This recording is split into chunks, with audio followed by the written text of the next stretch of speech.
Good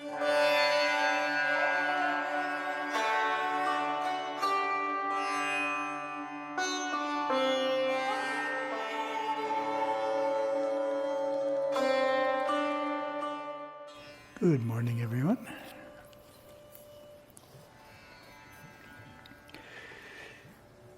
This morning we're continuing Merging with Śiva, chapter 39, entitled Renunciate Life and the Two Paths.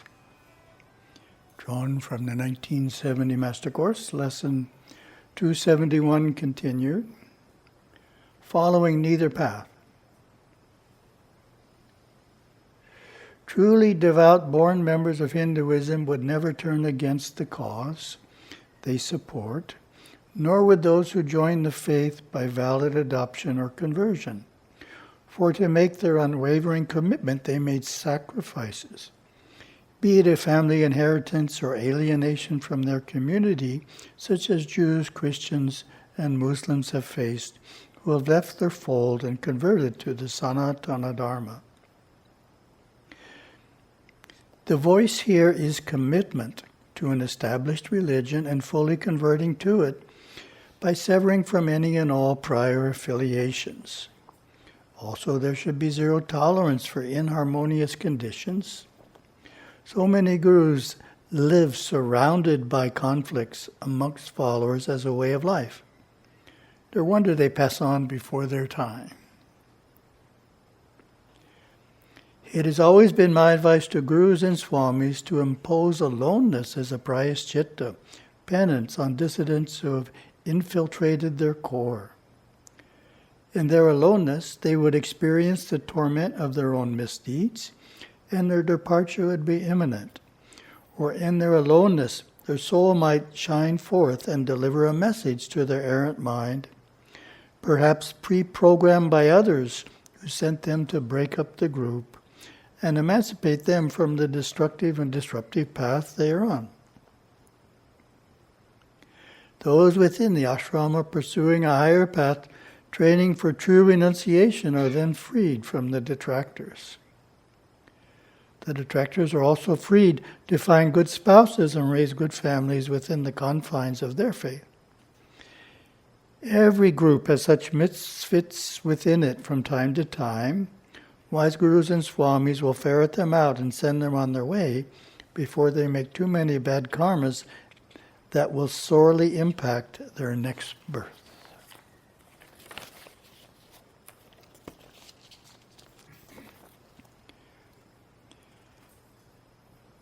Many devotees ask about realization amidst family life, not renouncing the world, but just changing your attitude about life. I mentally renounce the world and therefore I am a sannyasin. Realization in family life is in the anahata and vishuddha chakras, which then stimulates the chakras above into psychic abilities of various kinds: astral projection, foreseeing the future, reincarnation, readings of past lives, and more. These realizations are stabilizing to the families, especially to the elders of the extended family, when 3 generations live in one house. So my comment on Gurudeva's statement, realization in family life is in the anahata and vishuddha chakras. So in Shum, that means the portraits in the 4th and 5th dimension are the ones to focus on for those in family life. Back to the text. However, the family man would not want to seek for timeless, formless, causeless parashiva, because that would be a foundation, a starting point for detaching from the family, and he would never look back. To renounce the world may not be possible, but if he were to continue seeking for total transformation, the world would renounce him. The family would find their newly acquired mendicant incompatible with their desires and goals. The wife would find her spouse more interested in himself than her, with difficulties in maintaining income, continuity of family duties, distaste for work in the world, and the desire to retire into mountain caves or at least a peaceful forest. All these thoughts, desires, and feelings manifest in deserting family duties or grahastha dharma, and its penalty is bad merit and breaking the vows that fulfill that dharma. So you can see the dilemma that entangles stepping over the fiery line without the proper preparation, qualifications, and initiations.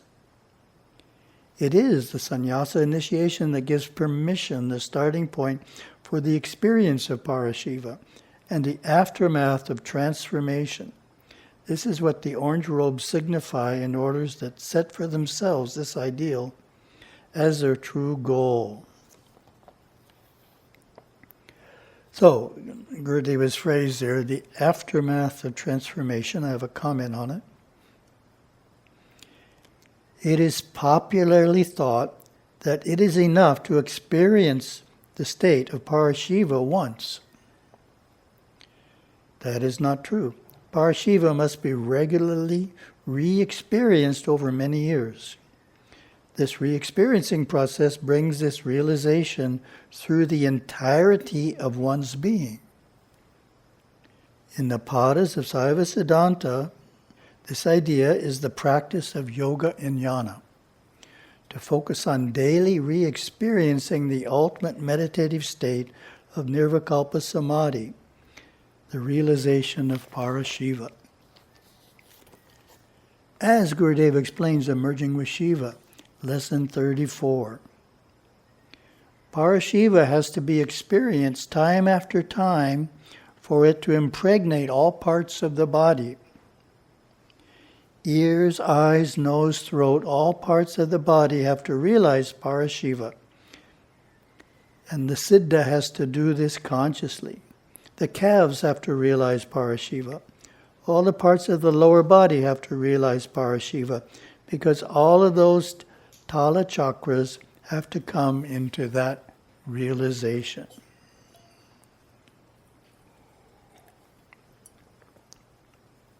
Then we get lesson 272, a message to sannyasins.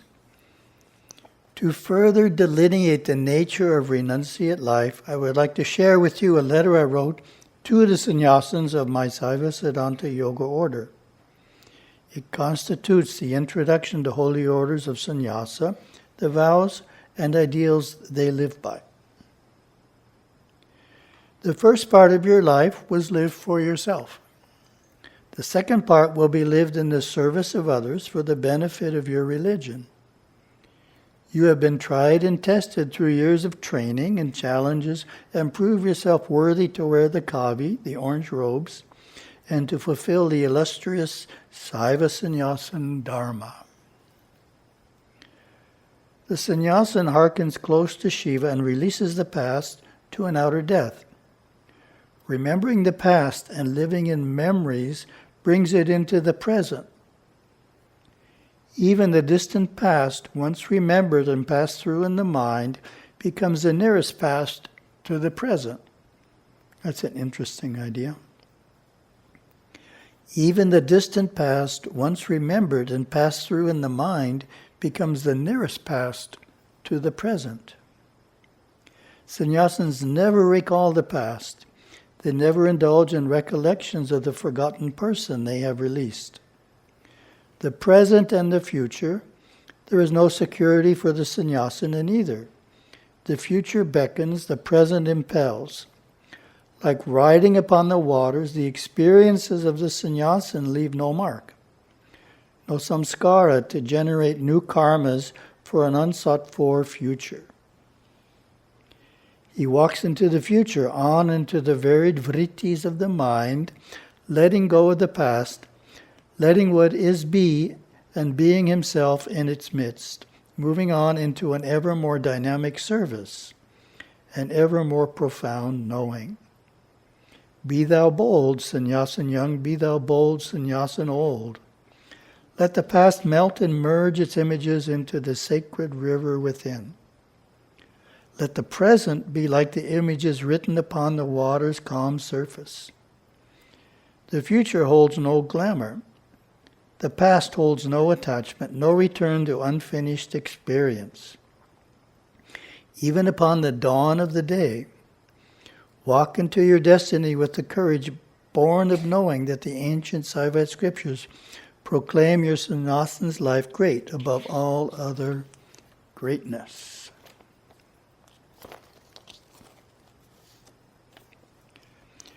Let your life as a sannyasin be a joyous one, strict but not restrictive, for this is not the path of martyrdom or mortification. It is the fulfillment of all prior experiential patterns, the most natural path, the straight path to God, the Sanmarga for those content and ripened souls. Leave all regret behind, all guilt and guile. Others will preserve all that you proudly renounce. Isn't that great? Others will preserve all that you proudly renounce. Let even the hardships ahead be faced cheerfully. Never fail to take refuge in your God, your Guru, and your great oath. This is the highest path you have chosen. It is the culmination of numberless lives, and perhaps the last in the ocean of samsara. Be the noble soul you came to this earth to be, and lift humanity by your example. Know it with a certainty beyond question that this is life's most grand and glorious path, and a singular path for those seeking God realization. That mystic treasure reserved for the renunciate. Know too that renunciation is not merely an attitude, a mental posture, which can be equally assumed by the householder and the renunciate. Our scriptures proclaim that a false concept. True renunciation must be complete renunciation, must be unconditional. There is no room on the upper reaches of Sanmarga for mental manipulations, for play, pretend renunciation, or half-measure sadhana. Let your renunciation be complete. Resolve that it will be a perfect giving up, a thorough letting go. Let go of the rope. Be the unencumbered soul that you are. Be the free spirit, unfettered and fearless, soaring above the clamor of dissension and difference, yet wholeheartedly and boldly supporting our Saivite principles against those who would infiltrate, dilute, and destroy. All that you need will be provided. If there is any residue of attachment, sever it without mercy. Cast it off altogether. Let this be no partial renunciation subject to future wants, to future patterns of worldliness. Give all to God Shiva and never take it back. To make this supreme renunciation requires the utmost maturity coupled with a dauntless courage. It requires, too, that the wheel of samsara has been lived through, that this life hold no further fascination or charm. Then the last lesson in the chapter, lesson 273, A New Spiritual Birth. Gurudeva's letters continuing. Through experience, the soul learns of the nature of joy and sorrow, learns well to handle the magnetic forces of the world. Only when that learning is complete is true sannyasa possible. Otherwise, the soul, still immature, will be drawn back into the swirl of experience, no matter what vows have been uttered. True renunciation comes when the world withdraws from the devotee. Sannyasa is for the accomplished ones, the great souls, the evolved souls. Sannyasa is not to be misinterpreted as a means of getting something, getting enlightenment, getting punya or merit. Sannyasa comes when all getting is finished.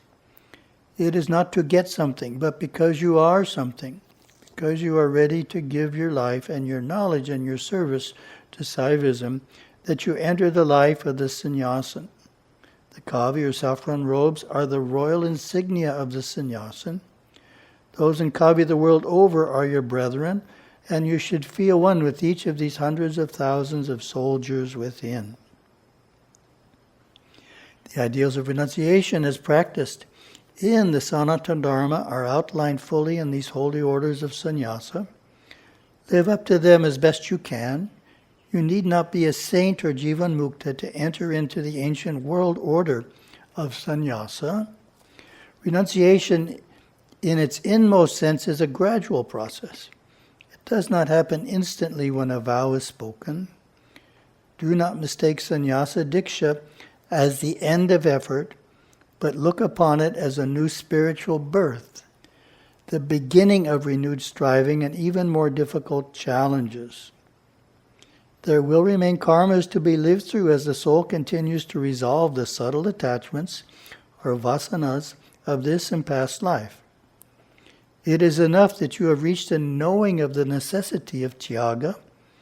It is enough that you renounce in the right spirit and pledge yourself to meet each challenge as befits this tradition. Bring honor to yourself and your religion. Finally, you are charged with preserving and defending the Saiva Dharma teachings of the Nadinada Sampradayas Kailasa Parampara as brought forth in the Master Course Trilogy of Dancing, Living, and Merging with Śiva and in the Holy Bible of the Saivite Hindu religion. You are cautioned against being influenced by alien faiths or beliefs. You are the vault, the repository wherein are kept the priceless treasures of Saivism, secure and available for future generations. All who accept these holy orders accept a selfless life in which all monastics work their minds together, thus keeping the Sangam strong and effective. You must not veer from the Sanmarga nor follow an individual path, nor remain remote or aloof from your brother monastics. It is a serious life which you now enter, one which only a sannyasin can fully undertake. Remember and teach that God is and is in all things. Spread the light of the one great God, Shiva, creator, preserver, and destroyer, immanent and transcendent, the compassionate one, the gracious one, the one without a second, the Lord of lords, the beginning and the end of all that is. Anbe Shivamayam Sakshame Parashivam. Then I have a commentary.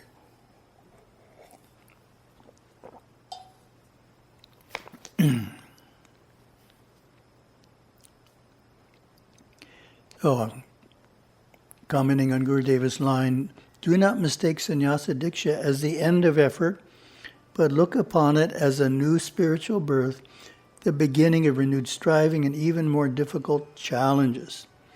There will remain karmas to be lived through as the soul continues to resolve the subtle attachments or vasanas of this and past lives. So that's the point I wanted to make. Gurudeva is pointing out that a sannyasin still needs to resolve the subtle attachments or vasanas of this and past lives, having resolved the gross ones. Thank you very much. A bit long, but we finished.